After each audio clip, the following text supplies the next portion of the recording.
Mahmoud Khamis, also from RelationalAI. Please take it.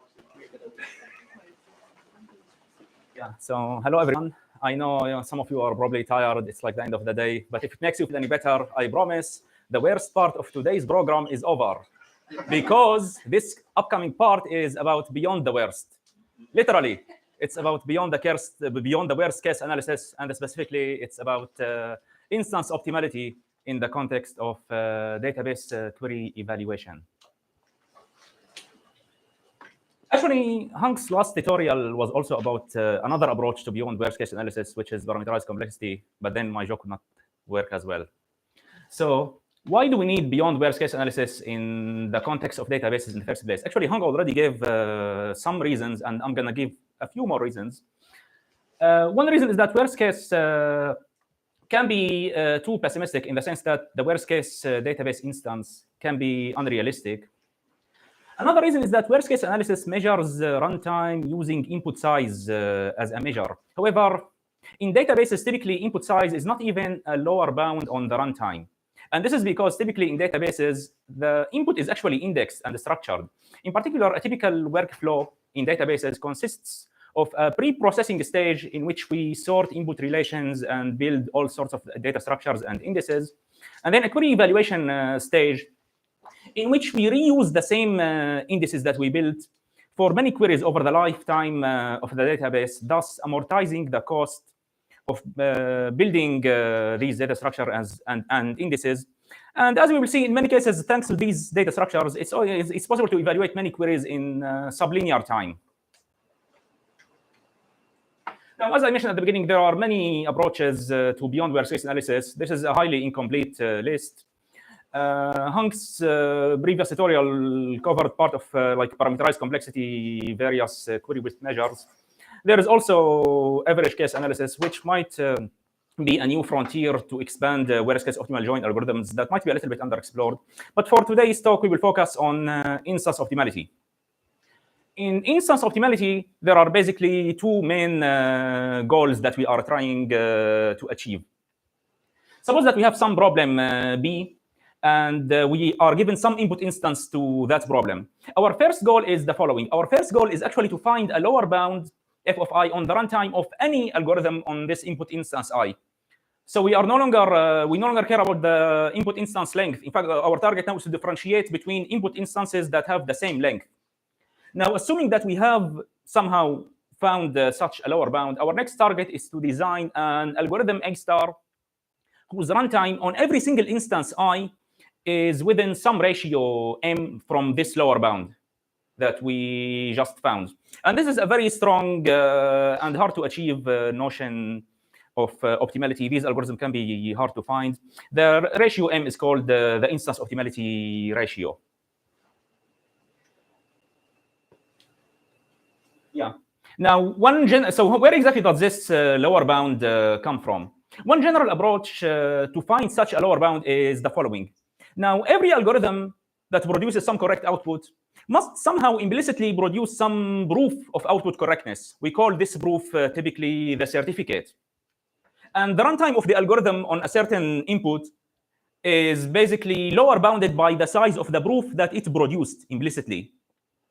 Therefore, if we take like a certain input instance, fix an input instance, and think of the smallest proof that you could ever produce for the output for this particular instance, and this quantity is basically like the smallest certificate size that we can find for this particular instance, and now we can use this as a lower bound on the runtime of any algorithm for this instance.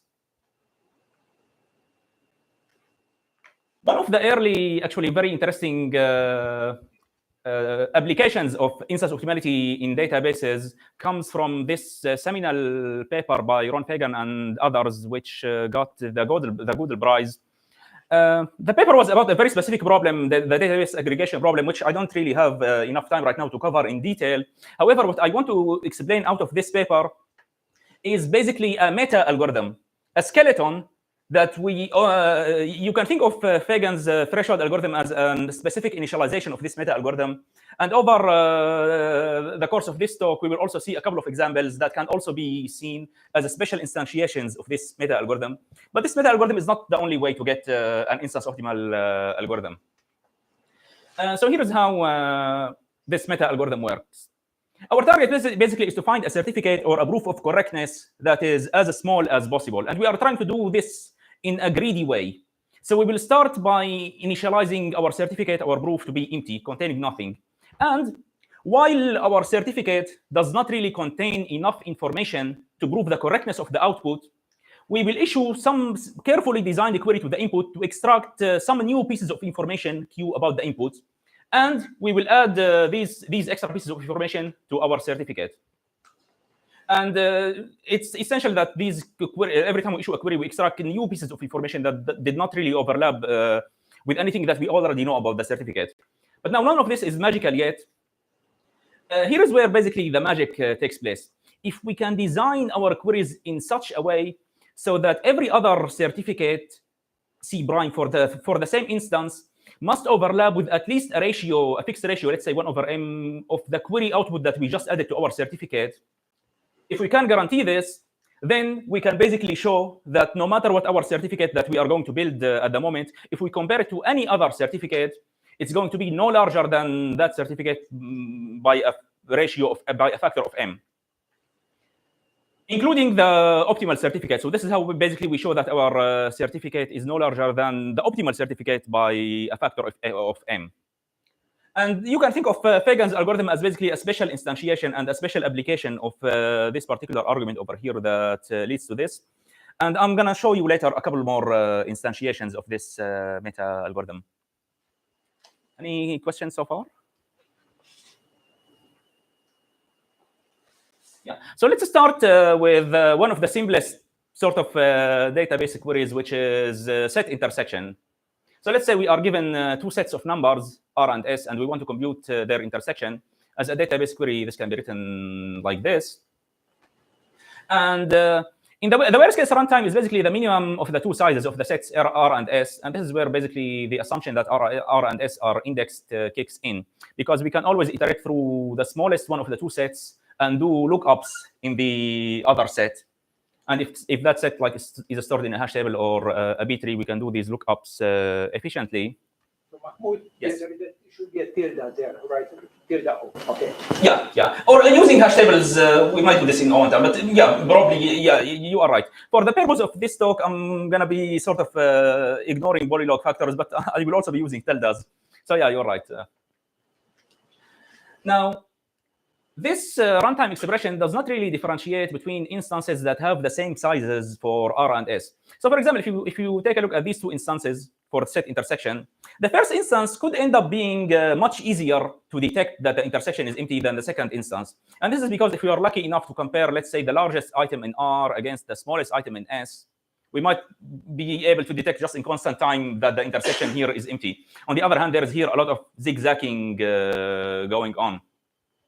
So our target here is basically try to find like a formal notion of certificate complexity or proof complexity, let's say, to try to differentiate instances like this that have the same size as R and S and still say that this instance is technically much easier than this instance. For historical reasons, the first sort of building blocks for an instance optimal set intersection algorithm or also set union were described actually in this paper by Huan and Ling. There's also a series of papers describing different notions of certificates for the problem, including like a form of comparison certificates by Damian et al. And a form of gap certificates that I'm gonna explain some form of soon by Verba and Canyon. And the notion of certificates, I'm gonna actually present right now like two notions of certificates thanks to this paper by Hung and others from BOTS 14. They are basically called comparison and gap certificates, but I should emphasize that they are basically very related to previously described notions of certificates. So here's the thing. Now, if you take an arbitrary, let's say, algorithm for set intersection of two sets R and S, and let's fix the input relation sizes. So let's say we will just instantiate this algorithm for a set R of two items and a set S of one item, and the set R is sorted. And now, depending on what kind of operations the algorithm uses, like to access the input, we can basically unpack the algorithm for this particular input length into a decision tree, where at each node we basically, like if the main operation in the algorithm is basically comparing input values, then every inner node in the decision tree is basically a comparison. Depending on the result, we go either left or right until we finally get the output. Now, with this picture in mind, the worst case analysis is concerned with trying to find a tree that is basically as shallow as possible, trying basically to compress the height of the tree. But in instance optimal analysis, we are actually concerned with the depth of a specific leaf in this tree. So if you take a specific input instance and evaluate its output using this decision tree, you will end up at a specific leaf. Now, the runtime that the algorithm spends is lower bounded by the depth of this particular leaf. Let's say if this is the leaf that we're talking about, we took an input instance and we tracked this decision tree and ended up here, then we know that the runtime of the algorithm must be at least 2 steps. Sorry.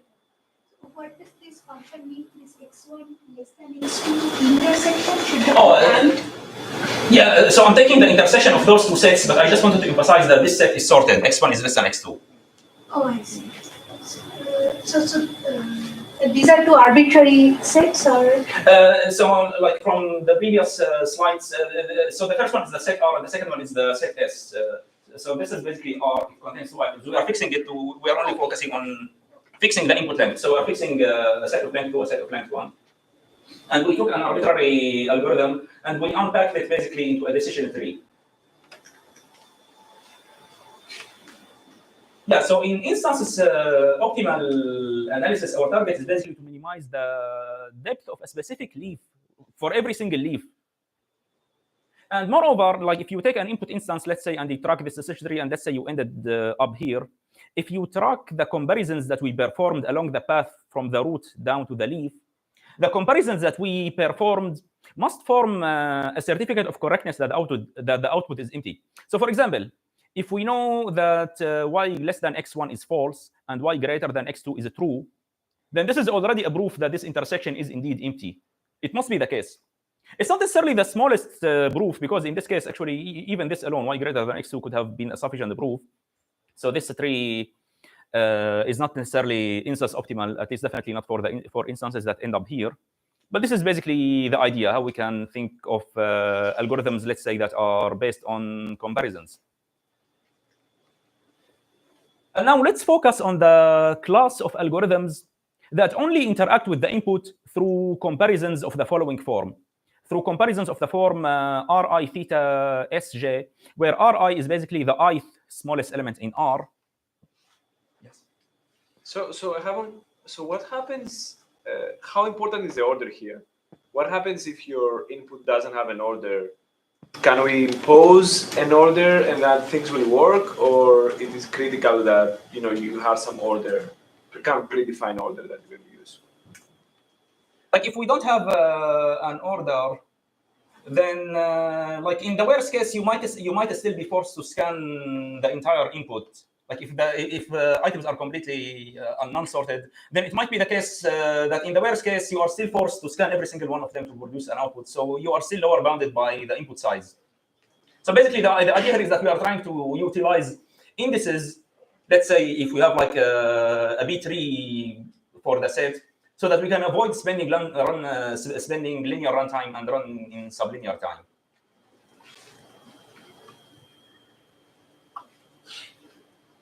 Yeah, so we will focus on the class of algorithms that basically access the input only through these comparisons. The algorithms, just to emphasize, the algorithm like internally can do whatever it wants to do. It's just that the interaction with the input only takes place through these comparisons. So the algorithm, for example, is not really allowed to fetch like a number, a value R of I. It's only allowed to compare these values, to use comparisons of this form to compare values from 2 different sets. And from like basically the argument from the previous slide with this mapping to decision trees, we know that the runtime of these algorithms is lower bounded by the sizes of certificates that we can produce that only consist of these inequalities. So let me actually give you a quick example. Suppose that we are given those two sets, R and S, that are shown here. They only intersect at 7. And this is basically one comparison certificate. And knowing just this, without knowing anything about the input or the output, we can conclude that this is indeed this is the only possible intersection point between the two sets. Like here is one way to prove it. Based on those two inequalities, we know that S1 to S3 are completely sandwiched between R1 and R2. So none of these can possibly be part of the intersection. S4, the point right after that, overlaps with R3. So it must be the first intersection point. And R4 basically does not exist. So indeed, if we scan these inequalities, even without knowing anything about the input, we can already verify that the output is correct. So this is indeed a valid certificate. Now, unfortunately, designing an instance optimal certificate whose runtime is directly bounded by the comparison certificate size might be a bit hard. So instead, we will introduce another notion of certificate as a proxy, and then connect the two notions of certificates. The other notions of certificates that we are going to use is basically gap-based certificates. In particular,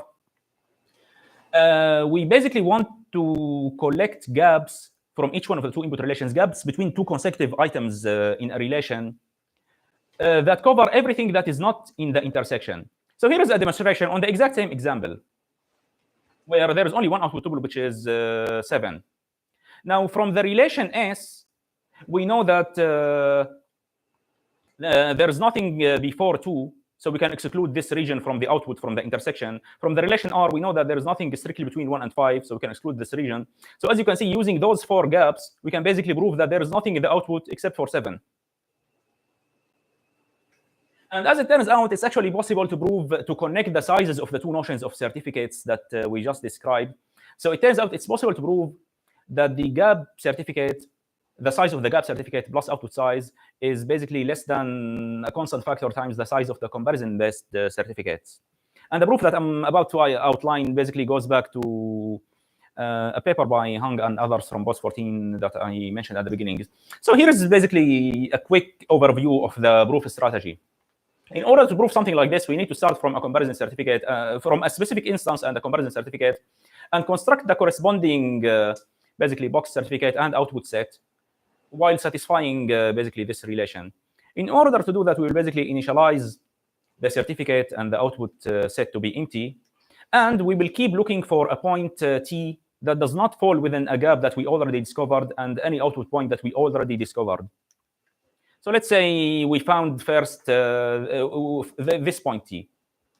Now, because this is an output point, we know that the comparison certificate must contain equalities at this point. Because if it didn't, if there were no equalities that are forcing those two items to be identical, then we would have been able to perturb the database instance so that basically R and S are no longer overlapping without violating any comparison here. But this is basically a contradiction, because if this was a valid comparison certificate, it would not have been possible to change the instance, changing the output of the instance without violating the comparison certificate. So we know that these equalities must exist. Therefore, we can add this tuple to Z and exclude the equalities from future consideration. In the other case, if T is not in the output, then we know it must fall within a gap from some input relation where the two items that basically sandwich T cannot really be moved in the direction of T. And why do we know this is true? Basically, because of the same reasoning. If we could move these in the direction of T without violating the comparison certificate, then we could have modified the instance in a way where we produce an extra output tuple here without violating the comparison certificate. But then this means that this is not a valid certificate in the first place. And it is indeed true in this instance. We do have these constraints on these 2 points that prevent them from moving in this direction. And now, basically, we can add this gap to our certificate and continue. And we no longer need to use these inequalities, or at least not in this direction. So this is basically the idea of proving this notion. And with that in mind, here is one instance optimal algorithm for set intersection. And this is the first example that I'm going to show from the meta algorithm that I showed on the first slide. This is not necessarily the best way to describe an instance optimal algorithm, but the reason I prefer this algorithm for two reasons. One is that it fits better with the meta algorithm, and it's also, as we will see later, will generalize better to other types of queries beyond set intersection. In particular, this algorithm says we initialize the box certificate and the output set to be empty, and we repeatedly look for the smallest point that is outside the gaps that we discovered so far and the output tuples that we discovered so far. If the point is in the output, we add it to the output. If it is not in the output, there must exist at least one of the two input relations, or both, with a gap between two consecutive items in the relation that exclude this tuple to be in the output. We know that there must exist either this gap from R or this gap from S. So what do? We add both of them to our certificate. Now notice the following. Think of any other certificate, C prime, any other valid certificate for this database instance. No matter what other certificate C prime has, it must have either one of these two gaps at least, because these are the only two gaps that are excluding T. So for every other certificate, we know that it has at least this gap or this gap. And in our case, because we don't really know, we added both of them to our certificate. And this is how we know that if we compare our certificate to any other certificate, it's at most twice the size. And this is how we know that our certificate is at most twice the size of the optimal certificate. And using the connection that I just showed to comparison certificates, this is how we prove that this is basically, this algorithm is instance optimal, even with respect to comparison certificates. So, Mahmoud, maybe I'm missing something here. But why do you need to add both gaps? Why not just one of them? Yeah, if we add only one of them, we lose the ability. We basically lose the ability to make this argument, because now suppose that there is another certificate C delta prime. Now that other certificate C delta prime might have contained the other gap, but then from that point on, it's really hard to continue inductively with this argument. We will lose basically the comparison. Like think of it this way. For example, one of those two gaps, for example, might be much bigger or much more helpful, excluding. We don't really know. So basically, we pay extra for our lack of knowledge. And you're definitely familiar with Ron Fagan's algorithm. So in that algorithm, also we have M attributes. We don't really know which one of them is going to lead us to the optimal solution. We gather items from all of them simultaneously. But yeah, this is probably beyond the scope of this talk. So with that, now we are ready to take this one step further and start looking into database joins. So Hung already basically sets the stage for us and defined full conjunctive queries, basically. When I say database joins, this is just another term for full conjunctive queries. So here is one example, which is called the bow tie query. Another example, this is basically the triangle query. And the last example is basically the set intersection itself that we were just looking into. So now our target basically is to generalize those ideas to any kind of query structure. Now, the first thing that we have to deal with is what do comparison certificates now even mean anymore? What are we comparing? And the answer might depend on, so let's say now we have an input relation R, which is binary.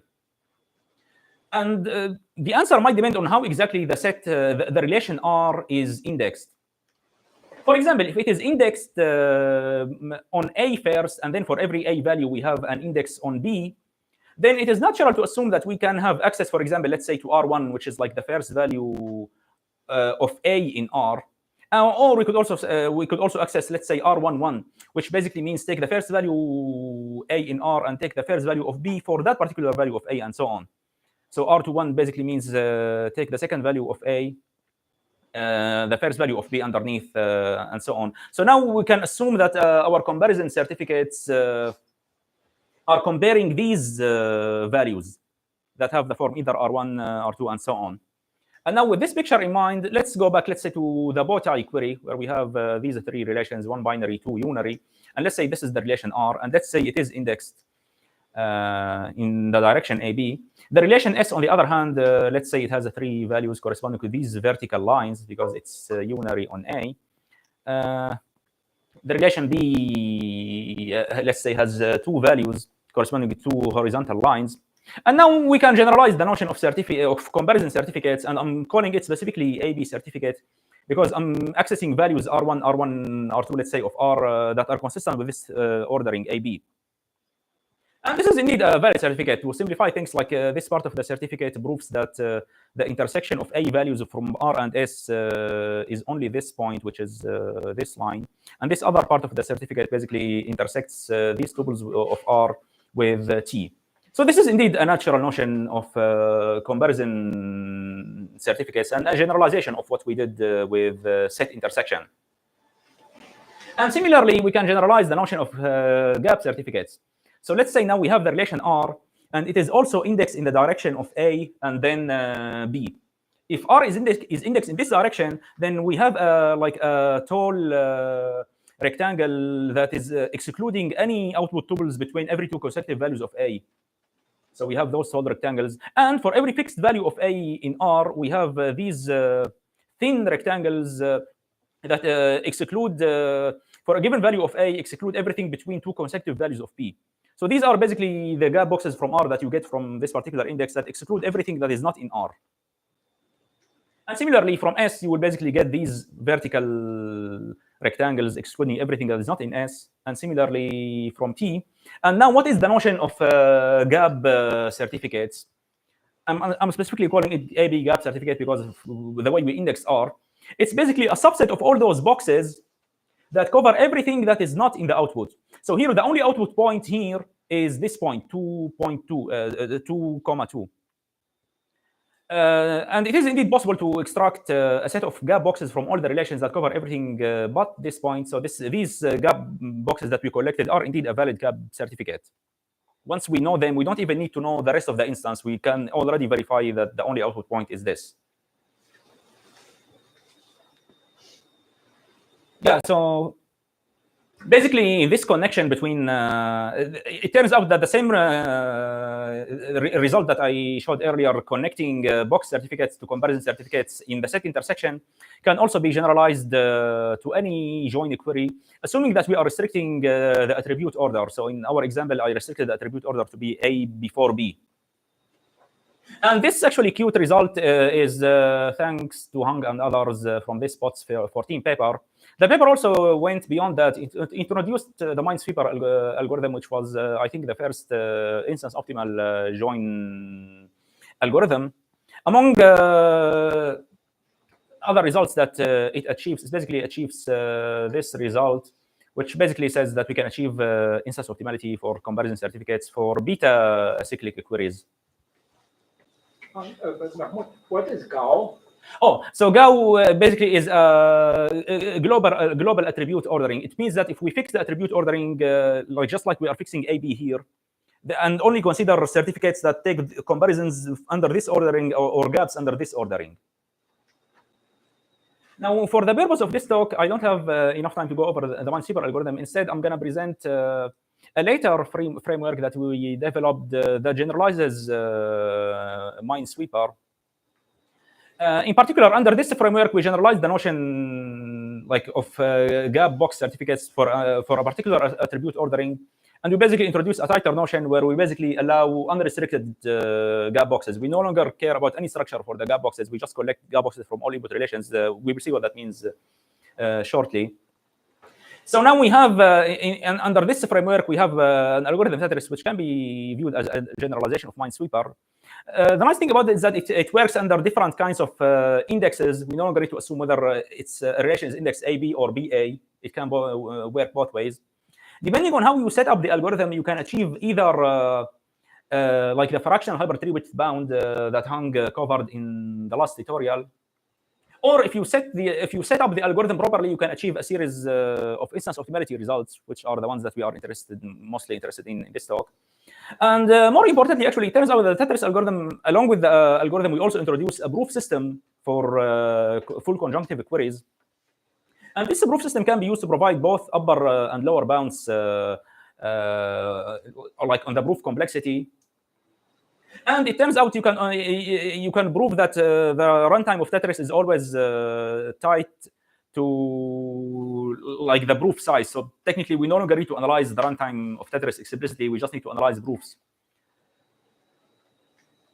So let's take a look about what it means to deal with multiple indices at the time. Let's take the same relation S R that we were just looking at. Now, if the relation is indexed in the direction AB, we have these gap boxes that we can utilize. But it could be the case that that R, let's say, is indexed in two different directions the same way. So it could be the case that while we are processing the query, we have two indices for R. We can either access it in the direction of AB or the direction of BA. And the direction of BA gives us other kinds of boxes that we can utilize. It could be the case that R is indexed, let's say, in a quadtree, which gives us a completely different sets of boxes. But under the new framework, we no longer care. We just collect gap boxes from all input relations. And instead, we try to solve this box cover problem on these gap boxes that we collected. The box cover problem is a simple geometric problem. If we have, let's say, a universal space, a universal box, and a set of boxes that are contained in this universal box, our target is to list all tuples that are not in the union of any of those boxes. And it's obvious that we can reduce the relational join problem into the box cover problem by basically collecting gap boxes from all the input relations and solve the associated box cover problem instead. So now we no longer care about the join problem. We now have a geometric problem, which is the box cover problem. And there is an associated notion of certificate. So given a set of boxes, a certificate for those boxes is basically a minimal subset of them that has the same union. And this will now become our notion of certificate. So the proof system that we introduce for joins is actually, before we get to it, we need a couple of simple technical tools. So we need to use the idea of dyadic boxes and dyadic intervals. For simplicity, let's say that the domain of every attribute has a size of 2 to the power of d for some constant d. So notice that d is logarithmic, is at most logarithmic in the size of the database. Now, we will basically establish a mapping between. So let's say this is basically the full domain of the attribute. We will establish a mapping of some of the intervals in this domain and binary strings of length less than or equal to d, such that, let's say, the full domain of this attribute is represented by lambda, the empty string.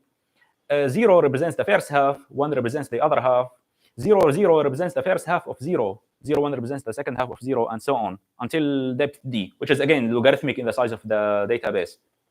So now dyadic intervals are all these intervals that correspond to strings. So this is 0, this is 0, 1.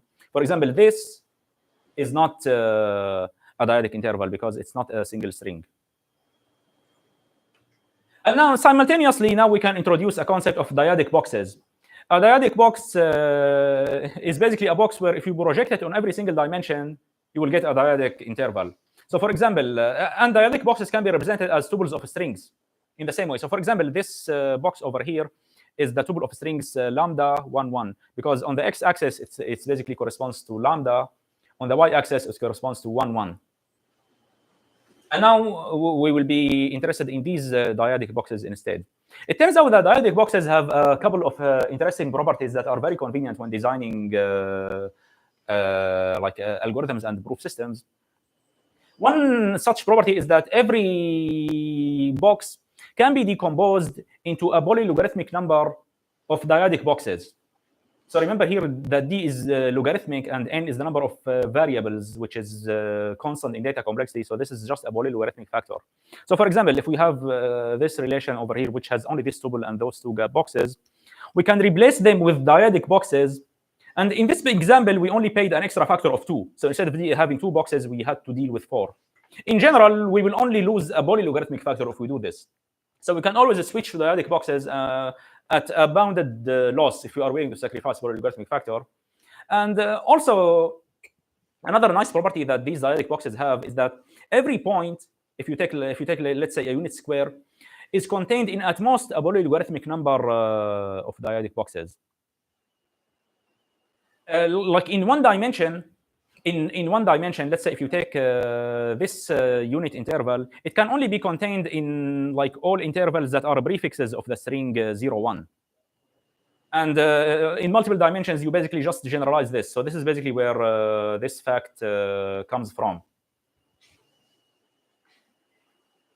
And now we are ready to introduce our proof system for the box cover problem. By proof system, we mean the following. We mean we want to take two gap boxes, and infer a new box that is covered by their union. And here is basically the only proof step that we need.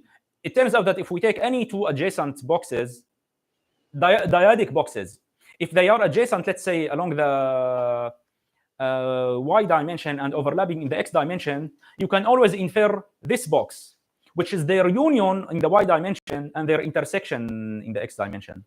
If you want to see how this looks like in strings, so this is basically the representation of the string representation of this rectangle. This is the string representation of this rectangle. And to be able to resolve them, we must be able to find a dimension where they are adjacent. So in this dimension, they basically have the same prefix 0, but they differ in the last bit. So we can basically resolve away the 1 and 0 into 0. And in the other dimensions, we basically have to take the longer prefix. One of them has to be prefix of the other in order for them to overlap. So we take the longer prefix. And this is basically the only proof step that we ever need to infer new boxes out of existing boxes. Why do we call this resolution? It turns out that you can think of this as a generalization of resolution in logic. Here is how we can do this. Think of the Boolean cube and take, let's say, this clause. The clause itself is not really a box in the Boolean cube, but its negation is a box in the Boolean cube. And if you take, let's say, another clause that resolves this clause, the negation of this clause is also a box in the Boolean cube. And if you take their logical resolution, you get this clause whose negation is basically this box. So this is actually indeed, this process is indeed a generalization of traditional resolution in logic, which is why we call it geometric resolution. And it turns out this is already a complete proof system in the following sense. Given a set of boxes, let's say A, calligraphic A that cover some target box B, we can always apply geometric resolution on boxes from A to infer a new box B prime that covers B. There is no guarantee that we will be able to infer B itself, but there is always a guarantee that we will infer something bigger that contains B. So it turns out that we can show that geometric resolution is a complete proof system in this sense. And there are multiple flavors of resolution. Geometric, ordered, and tree ordered. The geometric resolution is basically unrestricted resolution. We just find a dimension where the two boxes are adjacent. In string representation, it means that they should have the same prefix but differ in the last bit. And applying resolution on this dimension means basically removing the last bit, resolving the 0 and 1 into a star, basically removing the character. But they also have to be like overlapping in every other dimension. And because they are dyadic intervals, the only possibility for two dyadic intervals to overlap is for one of them to contain the other. They cannot be like neither one of them contains the other. This can happen in arbitrary intervals, but not for dyadic intervals. And we have to take their intersection on every other dimension. So we take the union on one dimension, the intersection on all the other dimensions. In ordered geometric resolution, we restrict this proof system a little bit so that we only allow applying resolution on the last dimension that we haven't applied resolution on before. Or like basically, in order to apply resolution on this dimension, we have to make sure that everything else is lambdas. The box spans all the other dimensions. This will basically restrict the resolution to apply one attribute at a time from the end till the beginning. So it's basically a restriction on our freedom to apply geometric resolution. And the weakest form of resolution that we also introduced for technical reasons is basically tree order geometric resolution. The only difference is that now the proof we also restrict it further to be a tree. In the previous cases, the proof basically was a DAG in the sense that once we infer a box, we could use it in multiple places. But now, because the proof is a tree, every time we have to use this box again that we just inferred, we have basically to repeat the entire process to infer it again. So there is basically no notion of caching under this weak notion of resolution. It's also like probably people from the SAT community are probably already familiar like with the tree resolution proofs versus DAG resolution proofs. And now we are ready to describe the basic Tetris algorithm, which we are going to use later to achieve multiple kinds of bounds. The Tetris algorithm is basically a recursive algorithm for the box cover problem. It recursively tries to answer this question. Suppose that we have a set of boxes A and a target box B. we are trying to answer whether the union of all these boxes in A cover B. And not only that, we are not just trying to answer this question, we are trying to prove it in the sense that the algorithm is supposed to, if this is indeed true, then the algorithm is supposed to apply a resolution to produce a resolution-based proof to infer a new box B prime that contains B, that can be inferred from A. So the algorithm is trying to answer this question, and if the answer is positive, we are also trying to apply a resolution to actually prove it, produce a resolution-based proof. And here's how the algorithm works. We split B in half in either direction. So this direction, will come back later to how it affects the runtime. And we recursively apply the algorithm on each half. If we apply the algorithm recursively on each half, the algorithm, let's say if the box is covered, then we will get back a witness that was inferred through the resolution that covers the first half, another witness that covers the second half.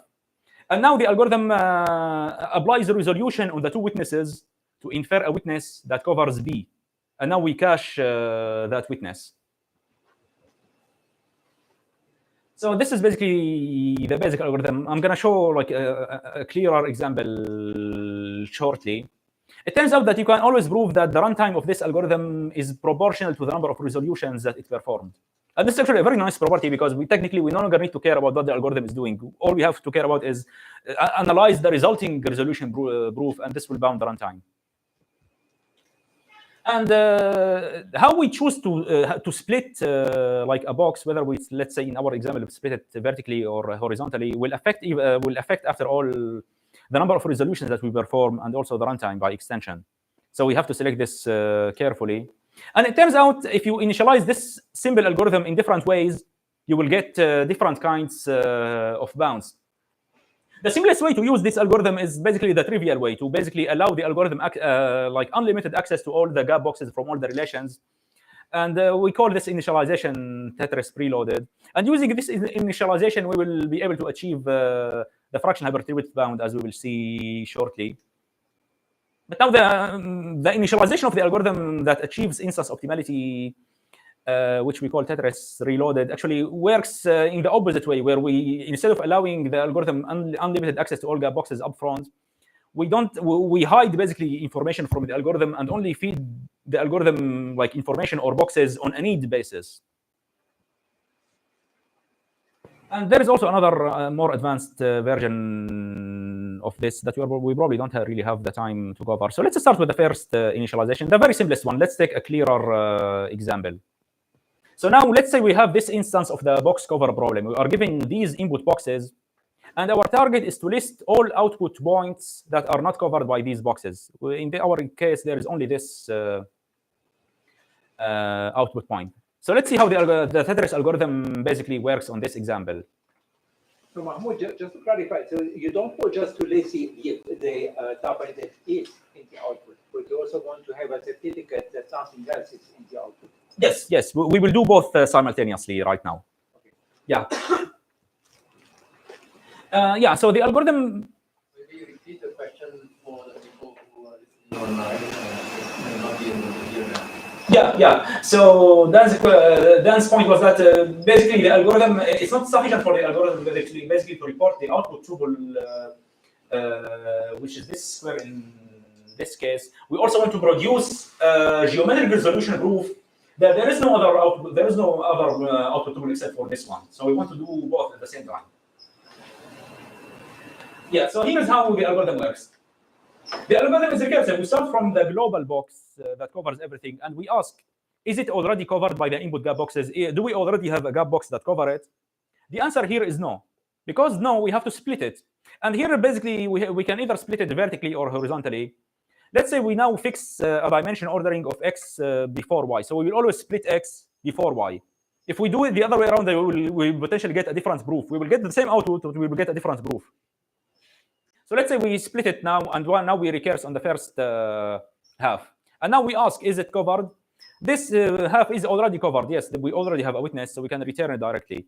Now, is this half covered? No, we have to split it again along the x-axis. Is it covered? No, we split again. This is now covered, and now we have a witness. Now we backtrack. Is this covered? No, we split. Is this covered? No, but there is no box that covered in the input, so now we can report it as an output. And we also have to add a box to cover this gap. And now we backtrack to the other branch. It's discovered, yes, we have this box that cover it. And now we backtrack, and now we have basically two witnesses. This witness covers this half, this witness covers this half. So now we apply resolution to infer this box that covers this. And now we backtrack one more time. We have this box that we just inferred, it covers this half. This box covers this half, and now we apply resolution to infer this. And we continue. And if we keep doing this, at the end, basically, we will be able to infer a box that covers everything while simultaneously producing the output. Now, this simple algorithm, it turns out that this simple algorithm, if you choose the variable order carefully, you will already achieve the fractional hypertree width plus output size bound that Hang mentioned in the previous tutorial. And this already implies that it runs in n plus output size for acyclic queries, because for acyclic queries, the fractional hypertree width is 1. And this already implies that it, yes? Mahmoud, you promised us you're going to show us an instance optimal, not a worst case optimal. So what is the story?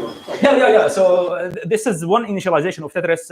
I'm going to, so basically the results that you're asking about are here. I'm going to show them in the next slide.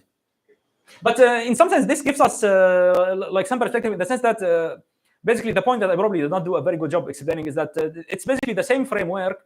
We initialize it in a certain way. If we, for example, allow the algorithm unlimited access to the input, what will happen is that we are basically overwhelming the algorithm with information, but it will still be able to achieve basically worst case bounds. On the other hand, we can try to use the algorithm in a completely different way, where we like hide information from the algorithm and only give it the minimal amounts that it needs, and this will actually allow us to achieve instance optimal bounds. So I just wanted to, I tried basically to to explain this point, but I probably did not really do a good job explaining it. Yeah.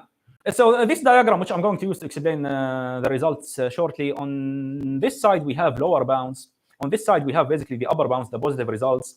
And the three layers that we see are basically the different types of resolution that we have. The bottom one is the weakest one, the most restricted form of resolution. The more restriction we have on the proof structure, the bigger the proof can get.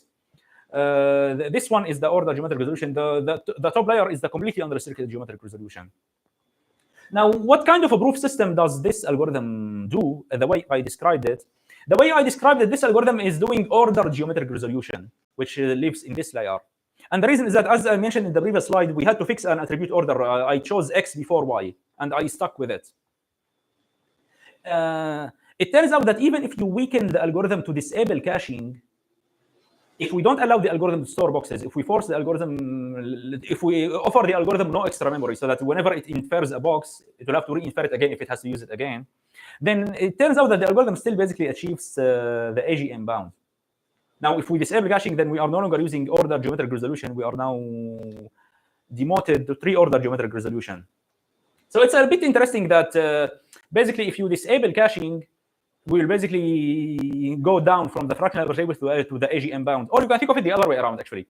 The AGM bound, if you enable caching on top of it or dynamic programming, you will get the fractional hypertree width bound. But in any case, none of this is basically the part that basically was the main topic of the talk. The part that we wanted basically to get to is basically instance optimal results that are measured in the certificate size. It turns out to get instance optimal results, you need another initialization, another way to initialize this algorithm. And the algorithm that I have over here is exactly another example of the meta algorithm that I showed at the very beginning, where Ron Fagan's threshold algorithm was also one of the examples. So now we are going to use the same Tetris algorithm, but in a different setup that will allow us to achieve certificate-sized bounds.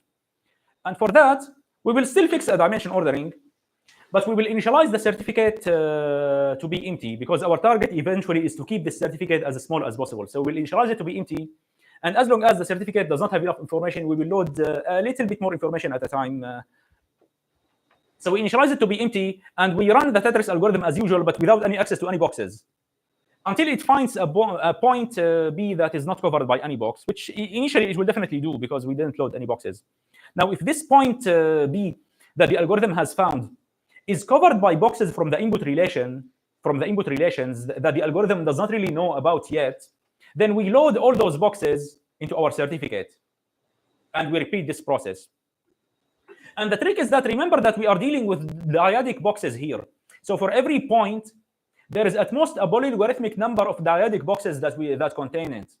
So here in this stage, we know that for every point we will at most load like a polylogarithmic number of boxes. Moreover, if you think of any other certificate, any other valid certificate, gap box certificate, those boxes are the only ones that rule out the point B. So therefore, this certificate must contain at least one of those polylogged boxes that we added.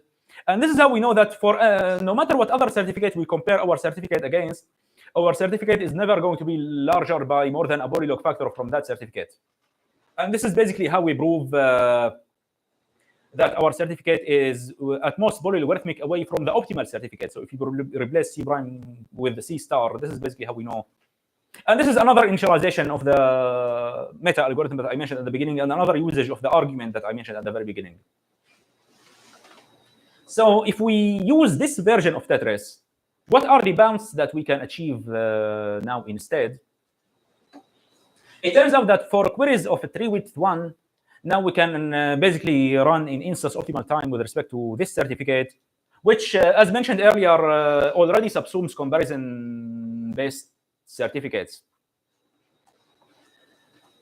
So this is indeed like a strong instance optimality results, but it only applies to queries of 3-width 1. For queries of 3-width, for arbitrary 3-width, instead we will achieve this runtime instead, which is certificate size raised to the 3-width plus 1. And now the question is, how good is this bound, since this is now no longer instance optimal, but it's away from instance optimality by some exponent. It turns out for this proof system, which is ordered geometric resolution, which the algorithm uses, there is always a worst case instance where the proof size can be actually this big.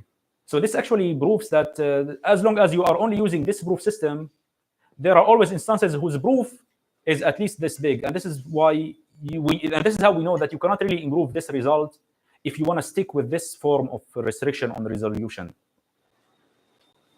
And the same thing, actually, it turns out that for a query with n variables, we know that there is always a lower bound instance within this order geometric resolution, where the order geometric resolution proof size could be as big as this. But now the next natural question to ask is, now what happens if we drop all the restrictions and use the most general geometric resolution? It turns out that there is still a lower bound, but the lower bound now is better. It turns out that it is possible. There is actually a lower bound, like a set of certificates where the smallest possible unrestricted geometric resolution proof is still as big as certificate size raised to the power of n/2. And this lower bound actually turns out to come from a query that is an n-click query.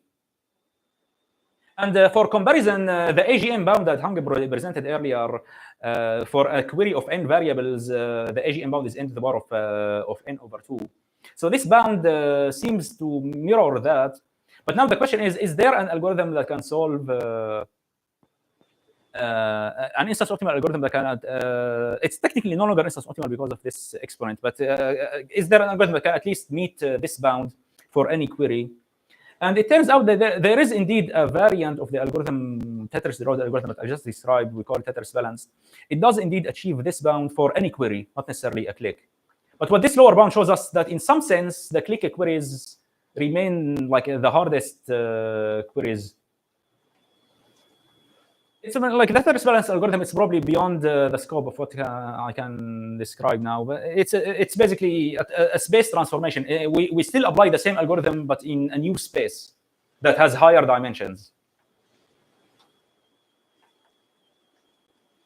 And now, basically, the most interesting part of the talk. So everything was until now was about the past, but now the open problems are about the future. The first open problem that bugs me about this line of research is, can we produce an algorithm whose runtime is directly proportional to the geometric resolution proof size?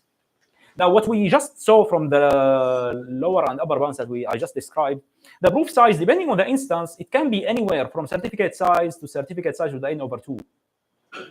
However, if our algorithm runs in this time, Like in the worst case, it's still not going to be better than Tetris balance. It's not going to be better than this. But at the same time, it could be better depending on the instance, because there are many instances whose proofs are much smaller than this. So this is now another level of sensitivity. Now we are sensitive to the proof size itself. And this actually might resonate well with like the SAT solving community, because in SAT solving, people also like try to target, let's say, the smallest resolution tree. Can we find a SAT solving algorithm whose runtime, let's say, is polynomial, not in the input, but in the size of the smallest, let's say, resolution proof tree or resolution proof DAG? So this is basically the first question. It's not really clear to me how we can like construct a strategy to get such an algorithm, but this is one interesting question. Another like practical, more pragmatic question regarding the application of the algorithm is basically, is there a way to get rid of the dyadic encoding? This dyadic encoding introduces a big polylogarithmic factor into the runtime of the algorithm, which makes it impractical. If we could get rid of that, then we might be able to benefit a lot more from this framework in practice. Now, the other question is, all what I described earlier was just one way to model instance optimality for full conjunctive queries. So the question is, are there actually other ways? There are probably definitely like other ways, potentially better ways to model the problem. And now, the other interesting open question, for the same queries, for let's say full conjunctive queries, there are algebraic algorithms that are not bounded by the lower bound of a geometric of a geometric resolution. So there are algebraic algorithms that can basically break this bound. We already know about this. So there is this algorithm by Virginia Williams and others, which actually shows that you can actually break the bound. So this bound says basically that for a triangle, geometric resolution-based algorithms cannot break this bound. And when I say geometric resolution-based algorithms, I also I'm subsuming comparison-based algorithms. So they cannot really break certificate size rest power of 3/2. But we know that there are algorithms that are actually can break this bound. In the worst case, certificate can be n itself. Yeah. So the question now is there a natural notion of certificates that we can apply to these algorithms that use fast matrix multiplication? Now, in all these open problems, we are still looking at the exact same problem, which is full conjunctive queries, even here. So here, I'm talking about algebraic algorithms, but the query itself is not algebraic. It's just a full conjunctive query. But now, in the second set of open problems that we have, now we are looking at different problem setups altogether. So the first kind of a problem setup that we now want to try to extend these instance optimality techniques into is, now what if we have count or aggregated queries? What is the natural notion like of certificate? How can we verify when a count query, let's say, is 9? What do we mean now by having a proof that the count is 9 without explicitly listing? And in the same way, what would be like an instance optimal algorithm in this notion? Now, the other also problem setup that we can try to extend into is basically recursive queries. Can we talk about, for example, instance optimal transitive closure, or let's say instance optimal all pairs shortest path? And the last, basically, problem setup that comes to mind is, how exactly does instance optimality play with online algorithms, or how does it work under updates? Like in databases, we deal with incremental view maintenance, where we have updates coming to input relations. So now, can we really incrementally maintain, let's say, an instance optimal algorithm? And what exactly does that notion actually mean? Yeah, so you made it through the day. Congratulations.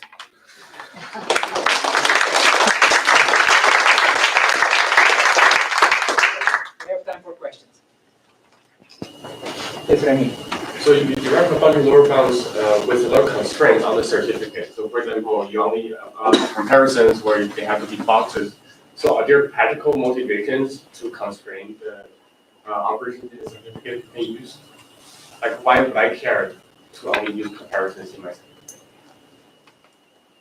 Yeah, like comparisons have been used naturally, for example, to construct lower bounds on sorting. Yeah, like technically there is no restriction. Like I mentioned, like on the last slide, you could imagine algorithms that don't really fall within that category. So it's not entirely clear, like how comprehensive this class of algorithms is. My suspicion is that geometric certificates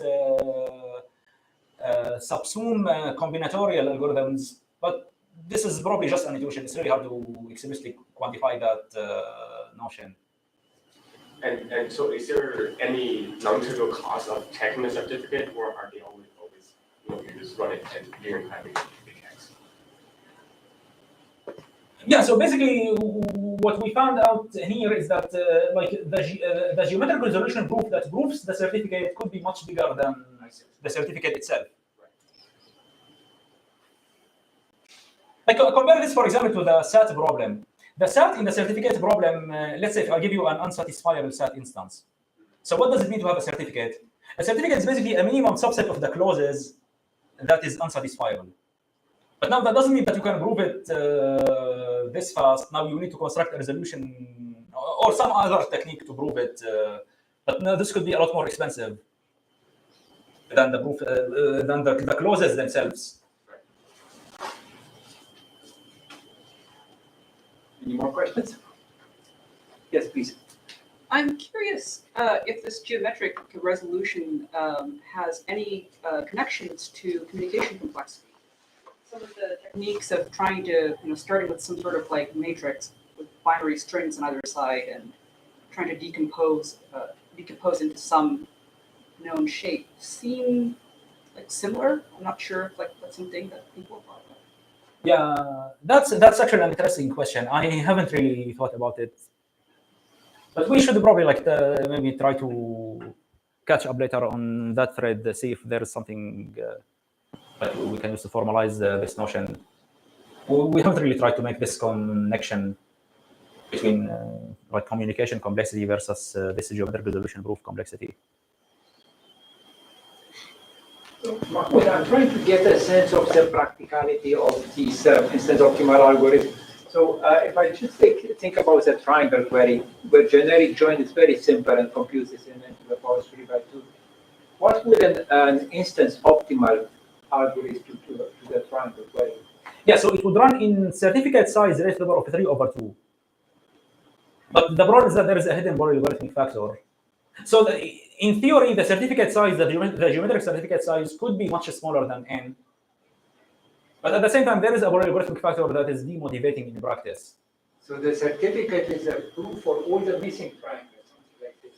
This kind of an object that tells me all these triangles that I didn't report, they are missing. Yeah, so think of it this way. If you have like the triangle query, from every input relation, you will extract, so let's say if you take the input relation RAB, and the last dimension is C.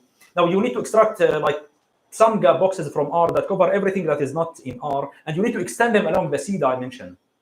And you need to do the same thing from every single relation out of the three relations. And now you have like a collection of gap boxes that cover the entire space except for the triangles themselves.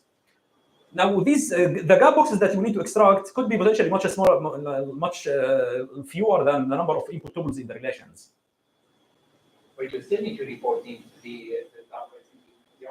Yes. So in the time complexity, so to be precise, the time complexity is this basically certificate size versus 3/2 plus output size.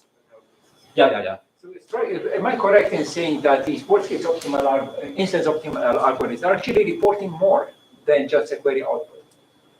Generic join just gives you the triangles. It doesn't give you a proof that this is a complete listing of the triangles. While in these instance optimal algorithms, you also provide that certificate that you didn't miss anything. Technically, you can think of it this way. So remember that earlier I explained how can we use the same algorithm to achieve fractional Hilbert bound or the AGM bound. Now, technically, you can use Tetris as like Tetris can also achieve the AGM bound, but the only difference is that it also produces a proof. So it is more powerful in some sense. It computes more. If you care about the proof. Any more questions? Oh, yes, please. Do you have a question? Yes, Paris. So getting back to my earlier question about order. So suppose I give you something that has no order, and then I impose some kind of ordering, and then I run this algorithm. So do I have any chance of getting something that's better than just the worst case instance optimal algorithm? Technically, even the worst case instance optimal algorithms, they assume that there is a B tree. You need to pre-index the input relations in order to be able to run generic join. Yeah, but you don't need order, right? You can have a hash, or you can, or it doesn't really matter what order you have. You can impose any order. Actually, for worst case optimal joins, you do need like assorted order, like a B tree, because we actually need to be able to perform intersection on every variable in time, which is proportional to the minimum size set. But you can use a hash and not be able to do that, right? So in some sense, the sorting is not necessary because you could, instead of doing that, you could construct hash tables and then just look up. To be fair, sorting is not necessary. We still need a try in the sense that we need to be able to iterate over or count number of values for the first variable, and then for every value of that variable, we need to count number of values for the second variable. But for example, why I'm saying that is you could imagine that I have no order, but then say, okay, I'm going to impose this order, and maybe if you do that, then different orders will give different behavior of this algorithm, right? So that's what I'm trying to understand. Yeah. Like there is a little bit of a philosophical question, like because eventually, so here I was talking about the input by itself is a set of numbers, or every value is a number. Yeah. But what if the values are just like entities? Yeah. Now, what does it mean to order the domain in some way? In order to make sense of geometric certificates, you need to sort of establish some geometric meaning of your space. You need to impose some ordering. But then it's not this ordering by itself is going to make like a big difference on the size of the geometric certificate. It's no longer even clear like whether one ordering is more meaningful than another. There are actually some. There is actually a follow-up paper on Tetris that examines that aspect, like from a practical point of view.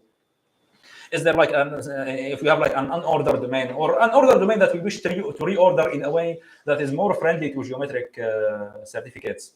In fact, like one example that I showed the very beginning for set intersection.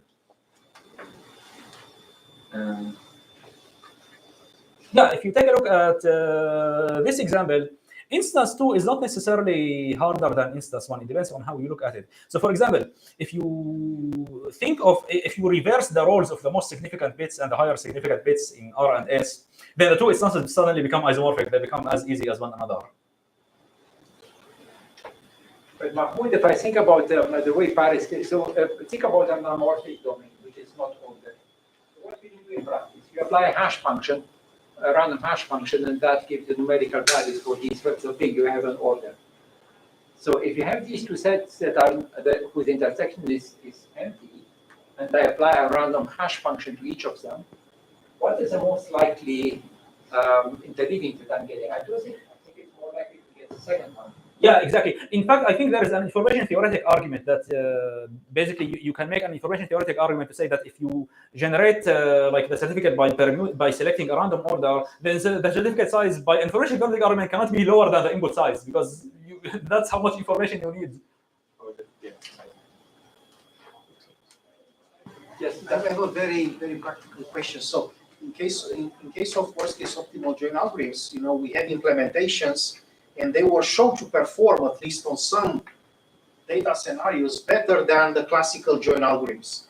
Are there any implementations for instance optimal join algorithms that perform better than the, let's say, generic join, than the worst case optimal join algorithms? Yeah, there were actually a couple of attempts, but they were not really very successful in practice because of the polylog factor. So we haven't been able to show that like from a practical point of view. But this is, of course, one of the open problems that you are all invited to try to tackle. But let me just point out something I learned 3 minutes ago. These instance optimal algorithms return more than what the worst case optimal algorithms return. They also return a proof that everything not reported is return a proof of completeness. But the truth is, every correct algorithm, even if it doesn't return the proof explicitly, it must internally build it somehow implicitly. You must trust it. But it's not a certificate. Like it doesn't really report its certificate. But even every algorithm eventually must have gone through some proof. Otherwise, it would have been wrong because. But people have looked at this in the context of cloud computing. So, if I'm a cloud computing service like Amazon, they would like to offer certificates that their computation is correct. You are in the customer, you run a complex computation, you would like a proof that that is the correct result. Yeah, and this is something that your algorithms do provide. algorithm do not provide. Okay, so I think Val wants to go home. Let's thank the speaker and. This